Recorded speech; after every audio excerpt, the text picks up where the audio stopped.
Hello guys, welcome back to my channel. अगर आपको मेरे वीडियोस पसंद आ रहे हैं तो प्लीज़ मेरे चैनल को लाइक, शेयर एंड सब्सक्राइब जरूर कीजिए और नीचे दी गई ईमेल आईडी पे आप मुझे अपनी स्टोरी भी शेयर कर सकते हैं। इस वीडियो के पार्ट 1 और पार्ट 2 की लिंक डिस्क्रिप्शन बॉक्स में दी गई है, आप वहां जाके वो वीडियोस देख सकते हैं। तभी सोचते हुए मेरा हाथ मेरे गले के लॉकेट में जाता है जिसमें माँ काली का लॉकेट था। उसे हाथ में पकड़कर दिखाते हुए मैंने कहा, कहीं यही तो नहीं है वो पवित्र चीज जिसकी आप बात कर रहे थे। प्रोफेसर ने उसको छूते हुए अपनी आंखें बंद कर ली और कुछ समय बाद अपनी आंखें खोली और बोला कि हाँ, यही वो पवित्र लॉकेट है जिसने तुम्हारी रक्षा की थी। तब मैंने उन्हें बताया कि यह लॉकेट मुझे एक सिद्ध बाबा ने दिया था और उन्होंने यह भी कहा था कि यह तुम्हारी दुष्ट शक्तियों से रक्षा करेगा। अगर यह लॉकेट मेरे गले में नहीं होता तो ये सोचकर भी मेरी रूह कांप उठती थी, मगर मुझे इस बात की बेहद खुशी हो रही थी कि इस पवित्र लॉकेट के कारण वो शैतानी रूह मेरा कुछ भी नहीं बिगाड़ पाई। मगर अफसोस, मेरी यह खुशी ज़्यादा देर तक टिक नहीं सकी, क्योंकि लॉकेट को अपने हाथों में उलट पुलट कर देखते हुए प्रोफेसर ने जैसे एक ऐलान सा कर दिया, और यह लॉकेट दोबारा तुम्हारी रक्षा नहीं कर सकेगा। उनके यह कहते ही मैं एकदम से चौंक पड़ता हूँ। मगर क्यों? बस मेरे मुंह से केवल इतना ही निकला था कि इस पर प्रोफेसर ने कहा, क्योंकि अब यह खंडित हो चुका है। उनकी इस बात पर मैंने ध्यान से लॉकेट को देखा तो पाया उस लॉकेट के बीचों बीच एक दरार सी आ गई थी और लग रहा था कि वह टूटकर कभी भी दो भागों में गिर सकता है। जब दुर्जन ने रात के वक्त तुम पर हमला किया होगा तभी शायद यह टूटा होगा। प्रोफेसर ने जो सोचा था वही शायद सच होगा। मगर अब आगे क्या करना है, और यही सवाल मैंने उनसे पूछा। इस पर प्रोफेसर ने तय किया कि वो सबसे पहले गांव में लोगों से बात करेंगे इस बारे में। इसलिए खाना खाने के बाद करीब 10 बजे हम दोनों गांव के लोगों से पूछताछ करने के लिए चल पड़ते। मगर गांव वाले कोई भी प्रोफेसर को जवाब देना नहीं चाहते थे, क्योंकि सभी दुर्जन की रूह से बहुत डरे हुए थे। उनको लगता था कि अगर वो खोलकर इस पर बोलेंगे तो दुर्जन उनको नहीं छोड़ेगा। पर गांव वाले ने एक चीज़ ज़रूर बोली कि दुर्जन के बारे में इतना ही जानना है तो उसकी माँ से ही जाकर क्यों नहीं पूछ लेते हो। उसकी इस बात पर प्रोफेसर के साथ साथ मैं भी हैरान रह गया। दुर्जन की माँ? क्या वह जिंदा है? अगर हाँ तो हम सबको अभी तक क्यों नहीं पता चला, और है तो अभी तक वो कहाँ छुपी हुई है? ऐसे अनेक सवाल हमारे दिमाग में घूम रहे थे। पूछने पर पता चला कि वह गांव से थोड़ी दूरी पर एक झोपड़ी में अकेली रहती है। जैसे ही दुर्जन की बूढ़ी माँ की बात सामने आती है, कहानी में जैसे एक नया मोड़ आ गया। जल्दी ही हम दोनों उनके पास पहुंचे। गांव से दूर एक ऊंचे टीले पर बनी झोपड़ी में वह अकेली रहती थी। उम्र कम से कम 75 से 80 साल के करीब होगी।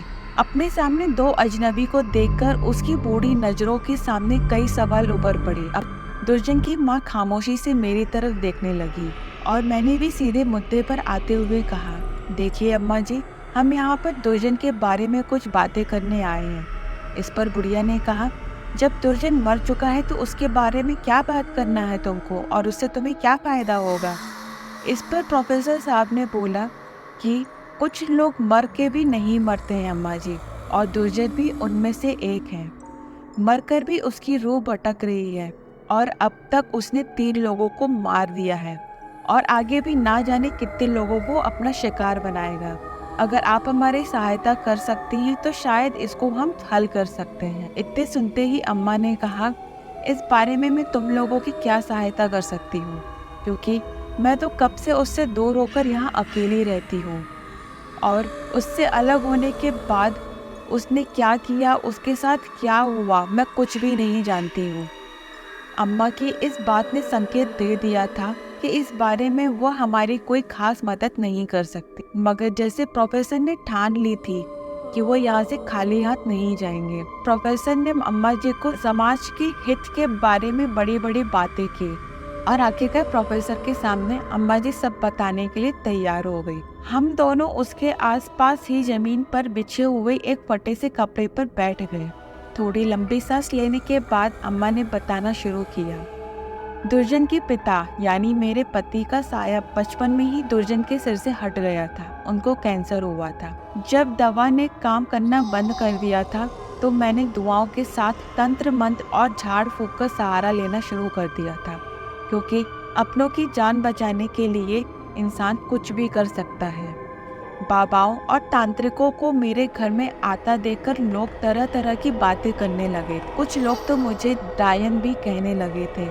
हद तो उस दिन हो गई जब मेरे पति की मौत के बाद गली की औरत ने सरेआम यह कह दिया कि यह डायन अपने पति को ही खा गई, और सभी हमें घृणा की दृष्टि से देखने लगे थे।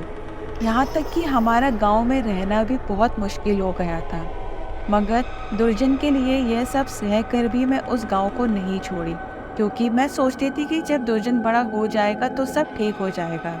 मगर मेरी यह इच्छा भी पूरी होती नहीं दिख रही थी, क्योंकि दुर्जन बचपन से ही जिद्दी, झगड़ालू और हिंसक प्रवृत्ति का बच्चा था। जब वह केवल 7 साल का था तब उसने एक पिल्ले को जमीन में जिंदा ही दफना दिया था, और ऐसा करने के बाद जो हिंसक चमक उसकी आंखों में मैंने महसूस की थी, उसे देखकर मैं भी डर गई थी, और उसको मैंने इसके कारण बहुत मारा भी। जब वह बड़ा हुआ तो मैंने उसकी यह सोचकर शादी करवाई कि हो सकता है कि इसके बाद वह सुधर जाए। लेकिन ऐसा सोचना मेरा एक वहम था, जो जल्दी ही खत्म हो गया। उसकी बीवी और बच्चे उससे बहुत डरते थे। जरा सी बात पर वो हम सबको बुरी तरह से पीटता था। उसके खिलाफ जब मैंने विरोध किया तो उसने मुझे धक्के मारकर घर से बाहर निकाल दिया था, और उसी दिन से मैं यहाँ रहने लगी थी। कहते हैं कि उसके बाद वह अपनी बीवी को शक के चलते मारना चाहता था, मगर उसके लड़के ने उसे मौत के घाट उतार दिया। एक पल में ही मेरा परिवार तबाह हो गया, और बताते हुए वो अम्मा की आंखों से आंसू गिर रहे थे। कुछ पल के बाद अम्मा जी कहती हैं कि मैंने बहुत कोशिश की कि दुर्जन के बच्चे को अपने पास रख लूं, मगर मेरी एक ना चली और वो अपने मामा के घर चला गया। इतना बताकर अम्मा चुप हो गई। अब यह बात एकदम साफ हो गई थी कि दुर्जन अपनी नाम की तरह ही एक बुरा आदमी था, और शायद ऐसे ही आदमी मर कर भी दुष्टता निभाते हैं जैसे कि वह निभा रहा था। मगर प्रोफेसर कुछ और ही सोच रहे थे, और उन्होंने बोला कि यह बात मेरी समझ में नहीं आ रही है कि एक साधारण सा इंसान मरकर इतना शक्तिशाली कैसे हो सकता है। मैंने बहुत आत्माओं पर रिसर्च की है और बहुत सी पुस्तकें पढ़ी हैं, मगर कोई साधारण आदमी मरकर इतना शक्तिशाली हो जाए ये बहुत कम होता है। के बात पर अम्मा ने जो कहा उसे सुनकर प्रोफेसर के साथ साथ मैं भी हैरान रह गया। वह बोली कि तुमसे किसने कहा कि दुर्जन कोई साधारण आदमी था? वह एक शैतान का उपासक था, इसलिए मरकर भी वह मरा नहीं है, बल्कि जीते जी जो थोड़ी सी दुष्ट शक्ति उसके पास थी, मरने के बाद उसमें कई गुना बढ़ गई है। इसका उपयोग वह इंसानों को मारने भी कर रहा है। इस जानकारी से हम दोनों बहुत हैरान हो गए।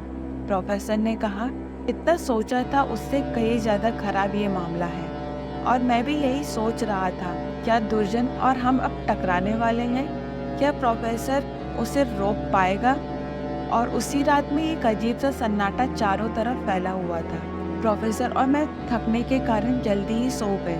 कुछ ही देर बाद गांव के एक मकान में चीखें गूंज उठी। गौर करने वाली बात यह थी कि वही औरत थी जिसने सबसे पहले दुर्जन की मां को डायन कह के पुकारा था।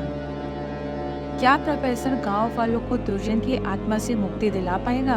देखते रहिए अगला भाग।